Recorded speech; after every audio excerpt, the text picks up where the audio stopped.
Duvall, and we'll see exactly what Bergman can do. Comes in with an impressive 33-1 record. He has been impressive in the fights we've seen him fight here, Joe. He's been very competitive in his one big fight, though, against Costa Zoo last fall. He was stopped in 6 rounds. That's really been his one big test, Sam, and he failed it. So as the two fighters get themselves set and ready to go, this will be, of course, a non-title junior welterweight fight, but Bergman has gotten himself up to number 8 in the IBF, and of course that is a situation where he wants to try to kick it all the way to the top with, again, the junior welterweights of the situation. We once again are at the Carousel Hotel and Casino, and a 10-rounder set to go once again for fight night here in South Africa. Some of the numbers on them, you see that Bergman, of course, with more fights and, of course, more wins. And the draws, a couple for McDowell so far as they fought in their history here. But, again, Bergman at 27 and McDowell at 29, a couple of young fighters still very much in the prime of their life here, John. No question. You know, the reach advantage for Bergman is the most impressive number there as far as that goes. Bergman has a good following here in South Africa and always has since an outstanding amateur. 67-5 as these two fighters are coming into the ring. Ladies and gentlemen, welcome back to the Carousel tonight. Boxing brought to you compliments of Jumbo Cash and Carry, the big one. Some for our catchweight division fights over 10 rounds, and we could welcome into the ring. He is ranked number 6 by the IBF. Please, a big, warm Carousel welcome for Jan, the Kid Gavin Bergman.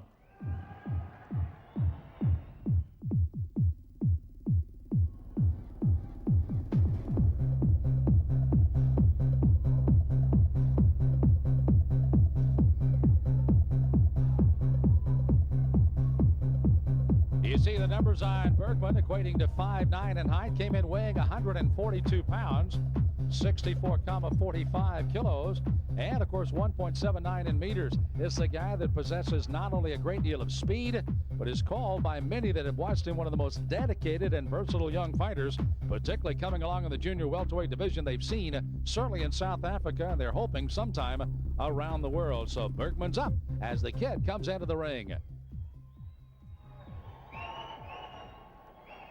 His opponent here this evening, all the way from Renfrew, Scotland, Allan McDowell.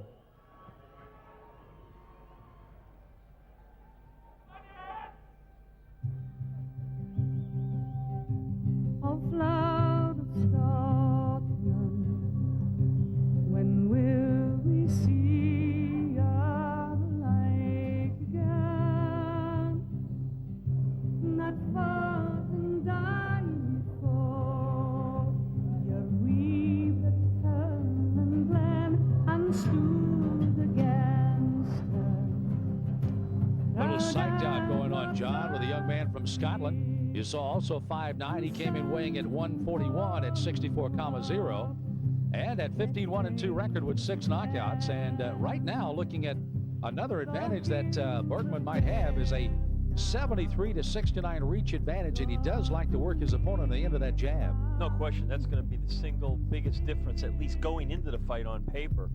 And for the Scotsman, coming into South Africa, it's never easy to fight on the road, as Ladies we all and gentlemen, know. our officials this evening, our judges, Godfrey Meyer, Simon Tamlashe, and Wally Snowball. Our timekeeper, Danny Litchfield, and our referee is going to be Clem Martin. 10 rounds of boxing to follow in the catchweight division. Please welcome on my left. He's fighting out of the blue corner. He's from Gauteng. He weighed in at 64.45 kilograms. He's wearing their white and red trunks. He's had 34 fights, 33 wins, 11 by knockout, and only 1 loss. Jan, the Kid Gavin Bergman. His opponent here this evening, he weighed in at 64 kilograms. He's wearing the white trunks. He's had 19 fights, 15 wins and 1 loss with 3 draws. Please welcome all the way from Scotland, Allan McDowell. You know, another thing, John, is also when you come from, as he does from Scotland, coming I in. assume you know your rules. I want you at all times to listen to my commands. Protect yourself at all times. And that man speaking right there could make a big difference in how this fight is fought, and the fact that Clem Martin, does he break you early? Does he let you fight out of it? So you really have to kind of learn by the matter of just getting it done. Every referee's a little bit different. Round 1, they're set for 10 non-title fight, junior welterweights.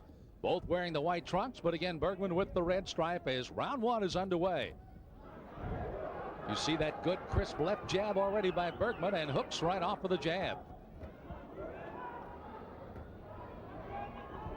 One thing about the Scot, it appears McDowell's going to be right in front of Bergman all day. Unless Bergman starts backing him up here. Back. Break up. Break up. Well, one of our first questions about the referee is somewhat answered. He's going to verbally try to get him to break.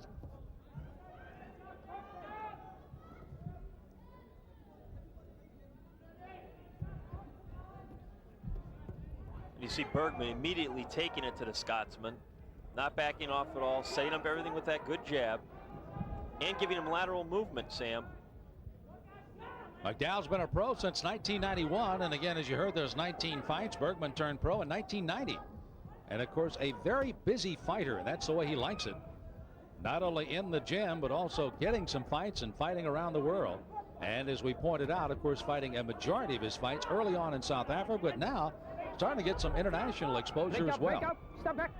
Break up, break up, break up. He's been fighting on several of the cards with Ulani Bungu, who of course will defend his world title. Also welcome Nita. He's been on several of his cards that have gone around the world. Good body punching by Bergman. Triple left hook. That did not slow up McDowell. He continues to try to press the fight. And that's what he's got to do, Sam. He's got to try to pull him to the ropes and make him fight his fight. He's going to have a difficult time trying to outbox Bergman from the outside. John, one thing that we've seen Jan Bergman do in the past, use excellent angles. You said he threw the triple hook to the body, and he does it by going sharply to the left. And he'll come back and make a good, quick move and gets a wide open right-handed shot on McDowell. There's a great left hand. And some of the punches that Bergman throws, they're being picked off by the gloves of McDowell. Looks like they're landing, but it can be deceiving sometimes. And of course, with Bergman fighting in South Africa at home, any punch he even throws, the crowd kind of goes wild, anticipating that they're landing. When you talk to Bergman and ask him about his best punch, he says he holds up both fists and says this is it. But the left hook definitely is his best punch he's got. That's right. And Bergman's doing, McDowell is trying to body punch in spots, and he's going to have to do a lot more of it to keep Bergman off. Because Jan just keeps coming forward and also moving laterally. He's mixing up his attack here in the first round, a round that he has dominated. Closing seconds of round one, set for a 10-rounder on the undercard of our World Championship Boxing here on the Cedric Kushner Sports Network. Stop. Adjustment time in the first round of this undercard fight. And John, that is one of the most important rounds for a lot of fights. First of all, you may be able to sneak something in, as Bergman had looked as if he might be able to do. Then be able to adjust off of that, and certainly McDowell has more adjustment than the other side. He's no any better than you. You can see that there. You know you both. And you see McDowell's corner telling him he's going to have to get a little bit busier and take the fight to Bergman, especially here in South Africa. Yeah. He's not going to get any gifts. And there we see Jan Bergman. His corner wants him to continue to box, use that fine jab, lateral movement. Good look at Jan Bergman getting ready for round two.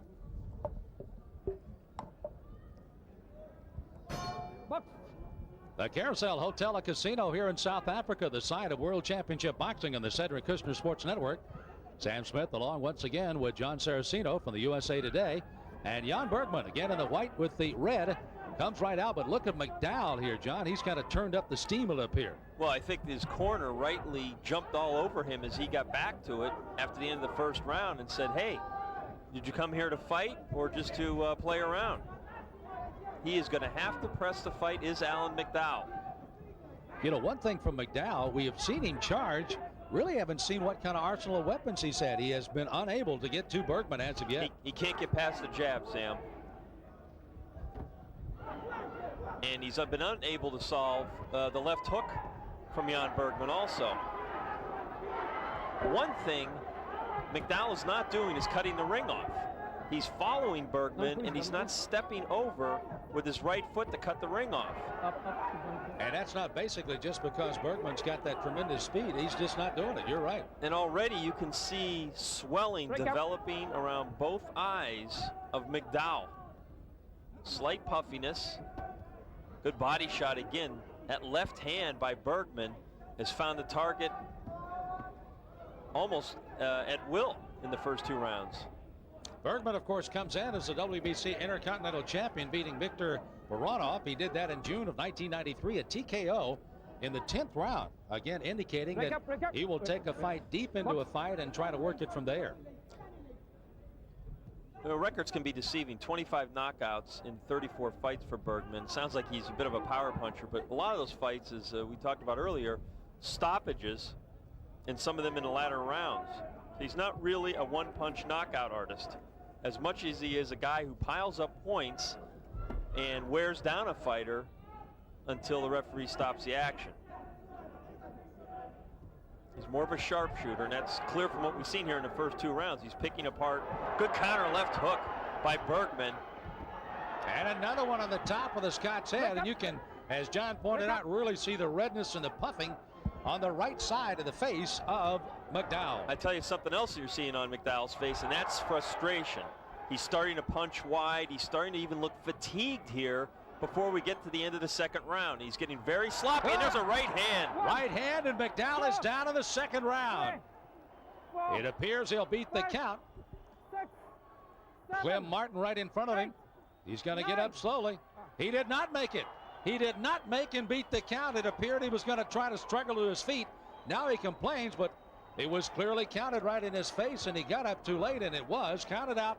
A 2nd round knockout by Jan Bergman. A rather surprising turn of events here in the 2nd round. Not that he was not going to get to McDowell sooner or later, but McDowell on his knee and just not getting up. Well, I thought he had beaten the count, Sam. I thought he was waiting till he got to 8 or 9 before he stood up. He waited a little bit too long. At the count of 9, he started getting up, and the referee says he didn't beat the count. Fight's over. So a frustrated Allan McDowell on his stool after only 1 round and some change of work, and Jan Bergman goes to 34-1 and picks up his 26th knockout. And again, it was a great punch that put McDowell down. Right down the middle. You're going to watch his right hand. Look at that. Right on the jaw of the Scotsman, flat on his back. I tell you what, John, there's a lot of boxing trainers and managers that like to kind of bottle this. Let's take a look at how well he sets it up right, left, and then comes back with a big punch, the right hand. And again, even it was a jab that set it up, not necessarily an effective jab, but it made the Scotsman back up, and then the right hand came right behind it. He never saw the punch, and those are the ones that usually hurt you the most. Ladies and gentlemen, our referee counts him out. 2 minutes and 43 seconds in the 2nd round. Our winner by knockout, Jan Kid Gavin Bergman. So the very popular fighter here in South Africa, and you can see why with his skills. Let's talk about those skills a bit here, John. A junior welterweight, 34-1. He got to look at an opportunity somewhere for this kid to step into the ring and possibly have more than just an Intercontinental Championship tag to it. Well, he did have that one shot, as we spoke about earlier in the broadcast, against Costa Zoo. That was last September in Australia, Costa Zoo's backyard. He was stopped in 6 rounds for the IBF title, which is now held by Vincent Phillips. Of course, he fought recently, defending that title. Julio Cesar Chavez, junior welterweights up there. Frankie Randall, both former champions.